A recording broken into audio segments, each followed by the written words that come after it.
पोरगी दिसल्यावर माझ्या मित्राचा कॉन्फिडन्स लेवल.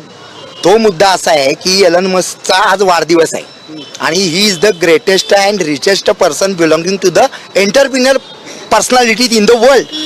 ओके, अंबानी आणि अदानीच्या हाताखालीच नरेंद्र मोदी काम करतात की नाही? हा पैसा कुठने येतो यांच्याकडं? आणि मग मी एलन मस्कला सांगितलेलं आहे, तुझी आणि माझी जर युती होणार असेल तर भारतातल्या पॉलिसीज मी ठरवतो, मला पंतप्रधान व्हायचंच आहे आणि तुझ्या जागतिक पॉलिसीज तू घेऊन ये आणि माझी देवभूमी, माझी भरतभूमी, माझा भारत देश, त्या देशाचा मी पंतप्रधान होतो, शिवरायांचा वैचारिक वारस.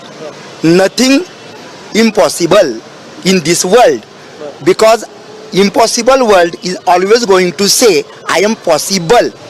So we can make each and everything possible. जर मी आणि एलन मस्क एकत्र आलो तर जग जिंकेन, हा शिवरायांचा वैचारिक वारस जग जिंकेल. हे काय तुमचं लुटूपुटूच असतं? तुम्हाला महाराष्ट्राच्या बाहेर आयडेंटिटी नसतात कुठल्या